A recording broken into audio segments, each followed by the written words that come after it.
Les odeurs intimes, c'est un sujet qui peut être source d'inquiétude, mais en réalité, c'est avant tout un signal envoyé par le corps. Et la bonne nouvelle, c'est que la science nous donne les clés pour le déchiffrer. Ensemble, on va examiner ce que ces signaux signifient vraiment, et surtout, comment on peut maintenir un équilibre sain. Voilà la question centrale, et c'est une excellente question à se poser. Loin d'être un tabou, c'est en fait le point de départ.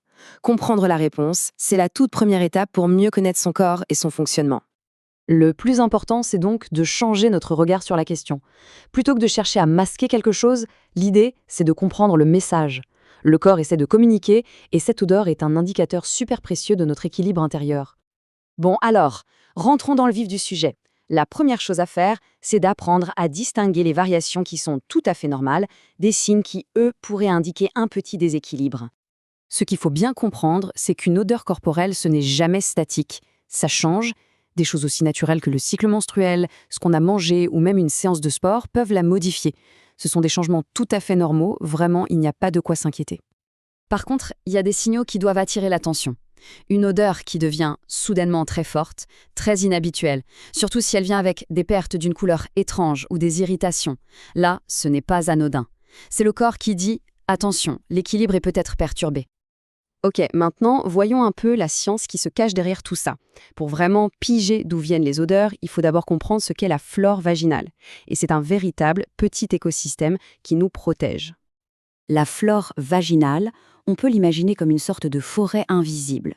Elle est peuplée par des milliards de micro-organismes, surtout des bonnes bactéries, qui vivent en harmonie. Et leur job, c'est de protéger la zone intime. C'est notre première ligne de défense, en fait. Et dans cette forêt, il y a des héros, les lactobacilles. Ce sont eux les gardiens de l'équilibre.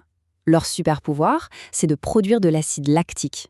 Cet acide maintient le pH de la zone très bas, bien acide, ce qui crée un environnement hostile pour les mauvaises bactéries. Elles ne peuvent tout simplement pas s'y développer. Ce tableau, il est super parlant. On voit le lien direct de cause à effet. D'un côté, quand les lactobacilles sont majoritaires, le pH est acide, tout est confortable, tout va bien. De l'autre, si d'autres bactéries prennent le dessus, le pH augmente et hop, c'est là que l'inconfort et les odeurs peuvent apparaître. C'est purement une question d'équilibre des forces. Et ça, ce n'est pas juste une idée, c'est la science qui le dit. Cette citation, tirée d'une étude très récente de 2023, le confirme noir sur blanc. Une flore où les lactobacilles sont les rois, c'est la clé. C'est un fait biologique, tout simplement. D'accord, alors comment on fait pour aider le corps à garder ou à retrouver ce fameux équilibre? Eh bien, c'est précisément là que les probiotiques entrent en scène. Leur but n'est pas de masquer le problème, mais bien de s'attaquer à la source. Le mécanisme d'action est à la fois simple et super intelligent.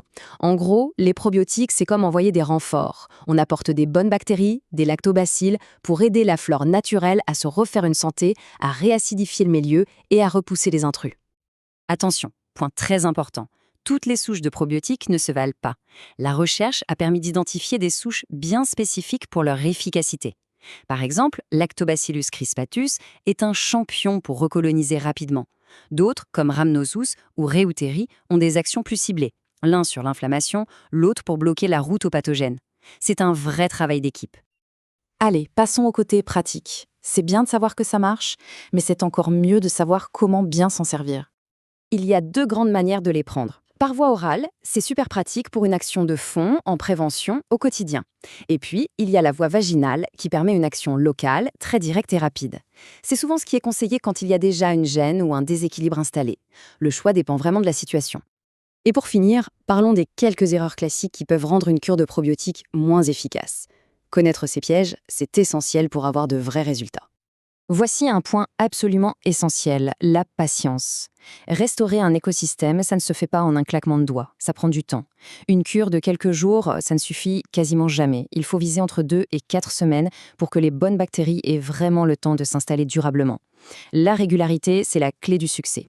Voilà une petite liste à bien avoir en tête. Premièrement, zapper d'un produit à l'autre, ça ne laisse pas le temps à la flore de se reconstruire. Deuxièmement, si on utilise des savons trop agressifs à côté, c'est comme si on détruisait d'une main ce qu'on construit de l'autre. Troisièmement, et c'est crucial, les probiotiques sont un soutien, mais ils ne remplacent jamais un avis médical si un problème s'installe. Et enfin, ne jamais ignorer des symptômes qui durent. Finalement, la vraie question à se poser n'est pas « comment je fais pour ne plus rien sentir ?», mais plutôt « tiens, qu'est-ce que mon corps essaie de me dire ?» Le but n'est pas le silence total, ce qui est contre nature, mais de retrouver un équilibre sain.